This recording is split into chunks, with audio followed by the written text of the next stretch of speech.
नमो नारायण। जय महाकाल। जय मां बगलामुखी। सभी मेरे दोस्तों का जो मुझे रोज सुनते हैं, बहुत बहुत स्वागत है।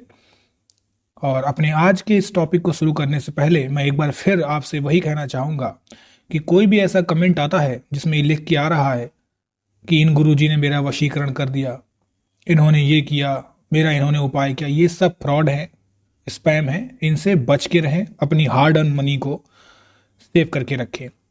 आज का मेरा टॉपिक है कि अगर आपके घर में लड़ाई झगड़े होते हैं, अगर आपके घर में लड़ाई झगड़े होते हैं तो इसका कारण भी दैवी शक्ति हो सकती है, सिद्धियां मिलना हो सकता है।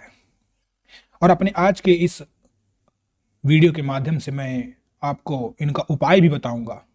देखिए, कल मैंने एक वीडियो डाला था जिसमें मैंने बताया था आपको कि 8 ऐसे संकेत जिससे पता चलता है कि ईश्वर आपकी परीक्षा ले रहे हैं, ईश्वर आपके साथ हैं। जिसमें मैंने 2-3 आपको निगेटिव पॉइंट बताए थे और फिर उसके बाद ऊपर बढ़ते हुए मैंने समझाया था कि निगेटिव पॉइंट भी जो होते हैं उनसे पता चलता है कि आपकी परीक्षा चल रही है। तो जिस भी घर में लड़ाई झगड़े जब स्टार्ट होते हैं तो ईश्वर कई रूपों से आपकी परीक्षा लेता है, कई प्रकार से लेता है। केवल ऐसा ही नहीं होता है कि आपका शरीर दर्द कर रहा है, जाते जाते कभी कभी आपकी जॉब चली जाती है, हालांकि बाद में आपको जितने भी निगेटिव चीजें होंगी उसका फल भी अच्छा मिलेगा। क्योंकि अगर सिर्फ आप मंत्र पढ़ेंगे और ईश्वर आपके पास आ जाएगा, इतनी ही आसानी से मिलने वाली चीज होती तो हर कोई फिर ईश्वर को प्राप्त कर लेता। तो ये बात मान के चलिए, जितनी ही कठिन चीज होगी उसका एग्जाम भी उतना ही कठिन होगा। जैसे बहुत से लोगों का सपना होता है कि मुझे आईएएस आईपीएस बनना है, पीसीएस बनना है, तो आप देखेंगे कि टफेस्ट एग्जाम में यूपीएससी आती है। तभी आप क्रैक कर पाएंगे जब आपके अंदर वो जील होगी, वो साहस होगा, वो जज्बा होगा। तो स्पिरिचुअलिटी के मार्ग में जो लोग आते हैं वो लोग भी तभी ईश्वर को प्राप्त कर पाते हैं जब उनके अंदर भी वो चाहत होती है, वो जज्बा होता है, वो समर्पण भाव होता है। तो ईश्वर आपसे बहुत रूपों में परीक्षा लेगा। कभी आपको थका डालेगा, परेशान कर देगा, परिवार में समस्या आएंगी और आपकी सुख शांति भी भंग हो जाएगी। लड़ाई झगड़े भी स्टार्ट होना इसका ही एक उदाहरण होता है। तो ये भी एक उदाहरण है कि आपकी परीक्षा चल रही है।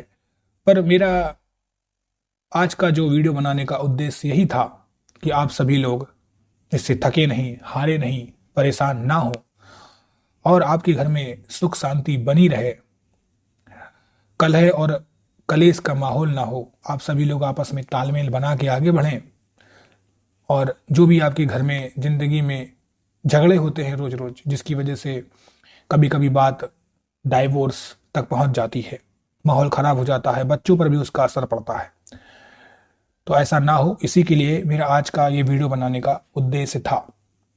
तो मैं आपको कुछ उपाय बताऊंगा जिसको करके भी आप आसानी से इन सब चीजों से बच सकते हैं। तो जब भगवान परीक्षण लेता है तो भगवान के ही सहारे से आप लक का फायदा लेके भगवान की तरफ जाके आप फायदा उठा सकते हैं। देखिए, रात को सोने से पहले, जब भी आप रात को सोते हैं उससे पहले किसी पीतल के बर्तन में कपूर कपूर जो होता है, कपूर की टिकिया होती है जिसे हम जलाते हैं पूजा घर में, उसे गाय के शुद्ध घी में, गाय का जो घी होता है उसमें डुबा दीजिए और फिर जला दीजिए। यानी उस कपूर को और उस घी को एक साथ जला दीजिए। इससे क्या होता है, आपके घर का जो कलेश होता है वो मिटता है, परिवार में शांति का माहौल होता है। और एक काम कर सकते हैं कि जब भी, जैसे अभी तो आपने नॉर्मल जलाया है, और किसी एक दिन ऐसा भी कर सकते हैं कि उस कपूर को जलाकर उसका जो धुआं होता है उस घर में आप दिखाइए इधर उधर। तो उससे काफी हद तक परिवार में खुशहाली चलती है और शुभ शांति फैलती है।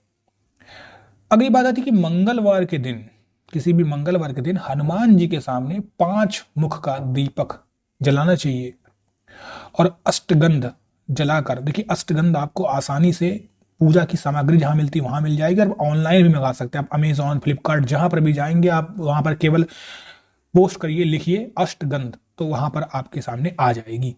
उसकी सुगंध आप पूरे घर में फैलाइए।